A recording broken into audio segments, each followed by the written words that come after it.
Sankoré, au Mali, qui est la première université au monde, construite au XIIe siècle, et qui a produit des milliers de scientifiques.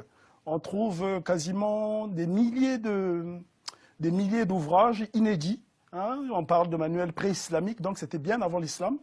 Et aussi beaucoup d'autres universités, comme mathématicien et Mohamed Bakayoko. Au XVe siècle, Tombouctou est la plus grande université du monde. C'est la première déjà au XIIe siècle, donc c'est 400 ans avant la Sorbonne, 500 ans avant Yale et Princeton.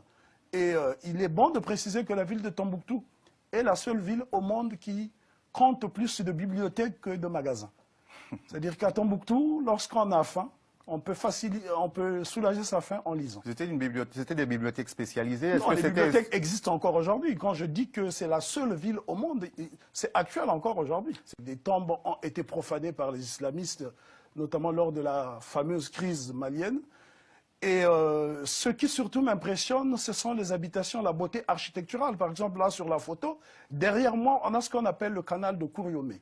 C'est les plus grands travaux d'irrigation au XVIe siècle, initiés par l'empereur Soni Alibert. Donc les Africains, pour, comment dirais-je, désenclaver la ville de Tombouctou, qui est inaccessible, qui n'est accessible que par le fleuve, parce que lorsqu'on arrive à Kouriomé, on ne peut pas continuer en voiture, on est obligé d'emprunter un bateau. Vous précisez que Tombouctou est une civilisation endogène. Absolument. C'est l'Empire du Mali. Absolument, parce que 99% de la population est nègre.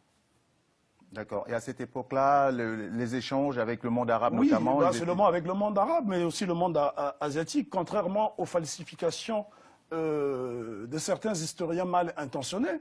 Ce sont quand même les Asiatiques qui introduisent le cheval et le chameau en Afrique. Ce ne sont pas les Arabes. Donc Tombouctou a déjà des relations commerciales avec l'Asie, notamment l'Empire mongol, puisque ça a été le plus grand empire du monde qui allait du Vietnam jusqu'à la Méditerranée. Avec Gengis Khan. Ils commerçaient, qu'est-ce qu'ils échangeaient? Ils échangeaient de la porcelaine parce que c'est justement dans la ville de Tombouctou, dans cette région en tout cas, du nord du Mali, qu'on trouve les plus vieilles poteries du monde. Et les fouilles ont été faites par un couple d'archéologues américains très réputés qu'on appelle les Mackintosh, Suzanne and Roderick Mackintosh. Il y a eu des résistances. Donc lorsqu'on parle de vente, on rentre déjà dans la falsification parce que les Africains ne disposaient ni de fax ni d'Internet pour lancer un appel d'offres.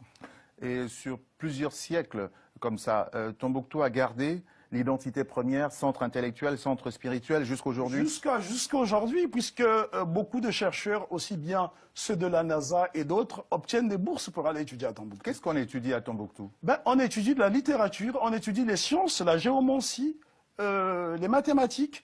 Je voudrais ici notamment rappeler que l'un des plus grands mathématiciens de tous les temps, qui s'appelait Mohamed Ibn Mohamed Al-Fulani Al-Kishnawi, qui était un peul nigérian, comme son nom l'indique, Al-Fulani, ça vient de Fulani, donc des peuples peuls, qui vient du Nigeria, qui étudie à l'université de Sankoré, et qui va en pèlerinage à la Mecque à son retour, parce qu'à l'époque, le pèlerinage se faisait à pied.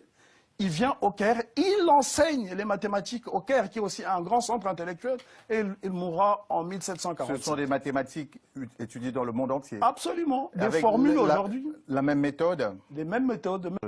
Eu quelques problèmes de captation. Mais en un mot, qu'est-ce que Tombouctou peut apporter à l'Afrique aujourd'hui?